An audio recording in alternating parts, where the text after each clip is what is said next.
Welcome to Wealth Channel. All right, I want to share with you today on the 6 golden rules to scaling businesses. Yes, the 6 golden rules to scaling businesses. If you must grow your business exponentially, you need these keys. And I want to share them quickly with you. The first there is a clear picture of what you want to achieve. Many people have visions and ideas. I mean, they have ideas of things that they want to do, but it's not so clear as to how far they want to go, what do you want to achieve, how clear is it in your mind. The Bible says to write the vision makes it plain upon tablet, that whoever reads will run. So it's not you alone that runs with the vision. You must make it so clear and plain that everyone can find their place in the vision. And so if it's not so clear with you, then how can you make every other person run with it? So you must have it clear. It's your vision. A clear vision makes you see. A clear goal makes you see the people you need, the opportunities you need, and the ones you don't need. The ideas that can help that vision, that goal, to become reality, and the ideas that will divert your attention from it. You see, the more clearer the vision or the goal is to you and to everyone working with you, the faster you run and the quicker you arrive at the place that you are looking at arriving in. Let's quickly go down to the second point, because first, if you don't get this first point right, every other thing I'm going to say will not make sense. You see, the success of the remaining part of what I'm going to discuss in your life is tied to the first one. So the vision must be clear, what you want to achieve, how far you want to go. Don't say, hey, I want to go into this. You must have a clear vision of what you want to achieve in that industry. I'm into the agricultural industry. I'm into agriculture. I want to go in there. But what is the vision? What do you want to achieve? How far do you want to go? And all of that. These things are important, and you must find a way to make it clear enough so that everyone running with you knows exactly where you're going and what role they need to play to arrive there. So let's go to the next. What skills do you need that you don't have? What skills do you need that you don't have? Yes, you might have very, very wonderful skills, but then to grow and to scale your business, you need other skills, skill sets that you lack. Yes, no one man has everything. It takes a team. It takes a team to win in any industry. You cannot do your own effort alone, and you run with your own effort and get some persons who just take instructions from you. You're not going to go far like that. You see, you can do well at that level, but if you're going to scale, you need skills, that you don't have. So you must find what other people have and know how to connect with people who have this kind of skills that you don't have. What that means is that you must learn to hire people that you really need. Yes, you must hire people that you really need. And you must focus on getting the right set of people to run with you. Let me go down quickly to the number 3, funding options. That is one thing that affects, stop and slows down many people. And most times you say, oh, I know exactly what I want to achieve. I know exactly who I will need to bring into my team, but I don't have the finance to fund the growth. I don't have the finance to fund these things. And that could become your greatest challenge. And so let's go down to it. When it comes to growing your business or getting the right finance, please don't limit the scope of your financing to yourself. You must realize that it's not just about you. There are other options. In fact, when people talk about capital, they think about their bank account and cash at hand. And so they can't see beyond all of that. So the next thing they think of is that I don't have anybody who helps me, or I don't have access to the loan, and so the options are out. I cannot grow because I lack the funds. No, you have to realize there are different categories of partnership. So when I say go beyond yourself, I'm saying get partners. And getting partners means you must understand the various categories that partners comes in. Number 1, you have the financial partner, people who invest financially in your business or in your idea. The second is skill. There are skill partners, people you cannot pay, you cannot afford to pay them. So you find a way to partner with them, and then they bring in their skill set, they bring in their influence, they bring in their wealth of resources and all of that, and then it becomes two of you running the vision. You see, the Bible says two hairs are better than one, for if they fail, one will lift up the other. So you need somebody who also has capacity in areas that you don't have, and sometimes being able to pay them might be very difficult. But if they come in at a partnership level, then they are invested in the idea and the vision, and you can scale very, very rapidly with that. So instead of maybe thinking of how do I raise money to hire this guy, which I can afford, why not think of can I partner with this guy to get these things working? The third level of partnership is leverage. People who have things, who own things that you cannot afford.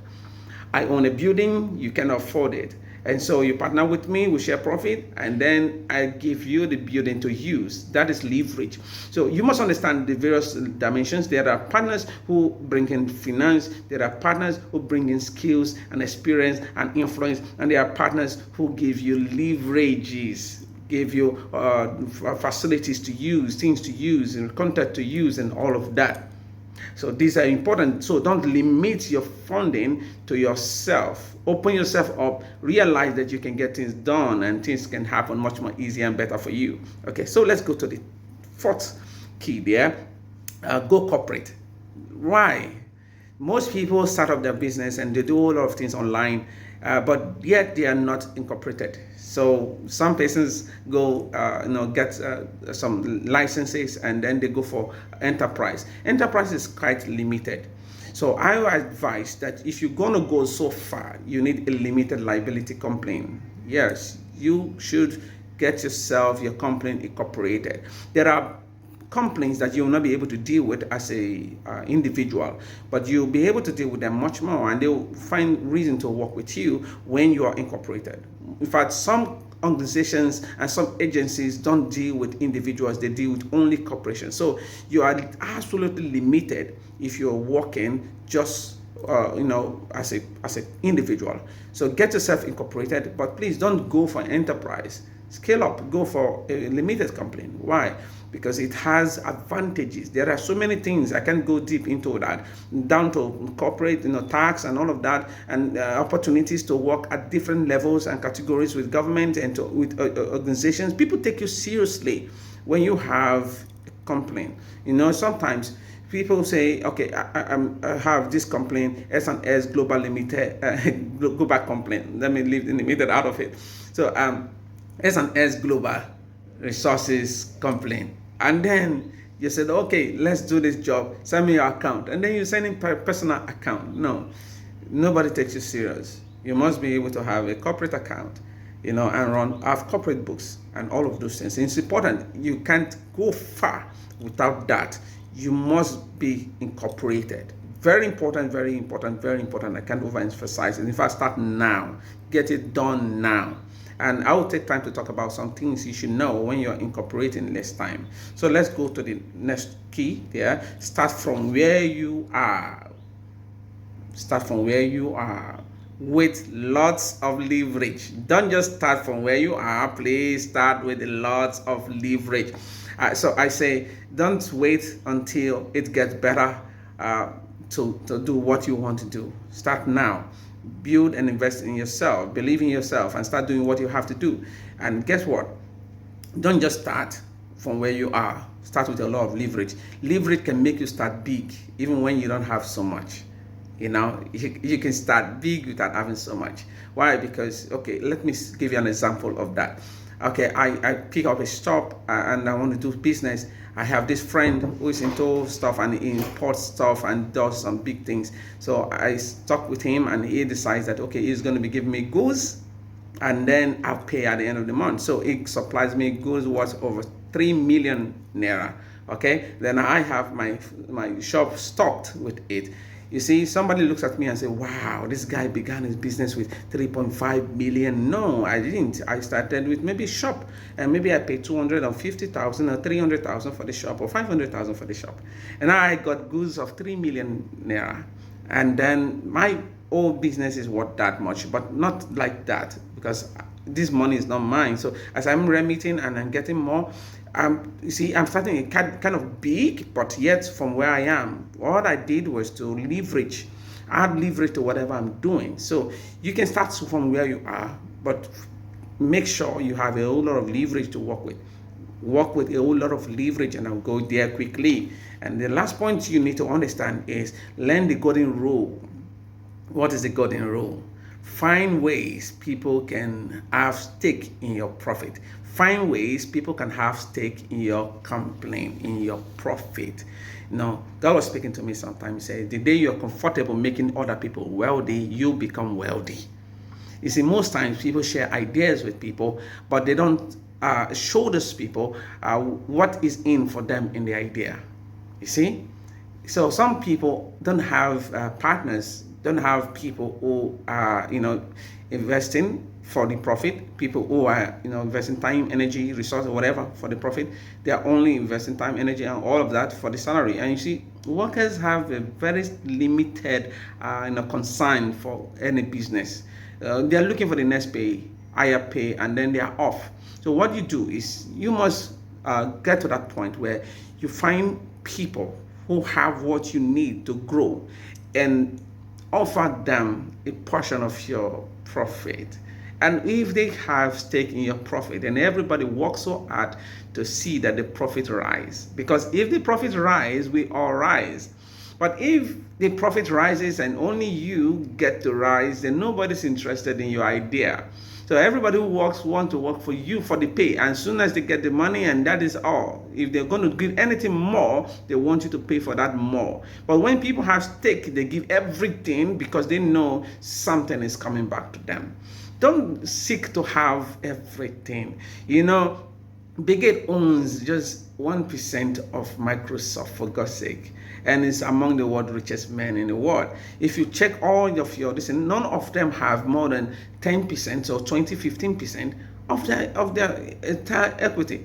So that is what it is, because they broke it down. A whole lot of people have stakes in it, but owning just 15%, they are among the wealthiest men in the world. Whereas there are people who own 95.9%.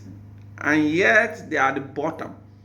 You see, the more people you have working with you and have interest in your business, in your ideas, the more everybody put in their resources and all of that to push you forward.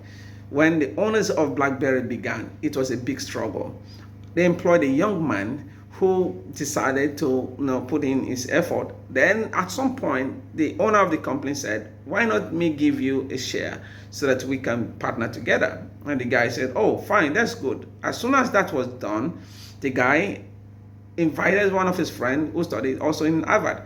And the guy decided to put in some money. So millions of dollars came into the business, and the idea began to grow. And then it brought in another person who invested much more, and that was it. Before 2 years after BlackBerry exploded. You see, the reason why that guy did all of that was he was not a worker. He was not a salary guy. He had some value. The guy understood that this guy has some value.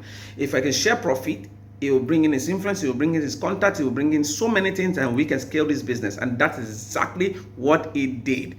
And as soon as he did that, the whole story changed. You see, most people only run family business. It's all about them. And so you own 99.9% of your business, and then you are broke. But somebody else owns just 20% and is far, far, far wealthier than you. Okay, tell me, which is better, to own 10% of a $10 billion network of company, or to own 90% of a $100,000 investment? Which is better? My 10% can buy you up like 25%, now like 25 times 5. This is crazy. The more you have quality people sharing in your profit, the better for you. So feel free sharing profit. The more you're happy sharing profit, the more people are happy working for you. I hope this blessed your life. Let me take you through the point again. A clear picture of where you're going. You need it very well. Then secondly, what skill do you need that you don't have? You must find it. You must identify what you don't have and look for people who feel it. Don't just employ or don't just bring in people. You must find people who feel something that you don't have. Okay. Then the third point is that you must check your funding options. Don't limit it to yourself. There are other avenues to funding. We talk about partners. We say we have financial partners, we have skill partners, people who have the skills you don't have, and then we have leverage partners, people who own things that you don't have and that you need, of course. Then go corporate. You must go corporate. And once you have done so, we say start from where you are, but with a lot of leverage. Don't just start from where you are. Find a way to do a lot of leveraging. Look for people who want things that you don't have, that you need, and connect with them. But in doing that, you must realize the golden rule. Everyone needs a portion of your profit. If you can make that available, they will do mighty things for you. If everybody knows that you're going forward is their own advancement, then they will push you as far as you can go, because you are not just there for yourself, but you are making things happen for them. Everybody is caring for their future. So if your business provides a safe haven for them, everybody makes your business their business. I love you. Please ensure that you subscribe to this channel. I'll be sharing much more with you. I hope this helped you. Thank you. Have a blessed day.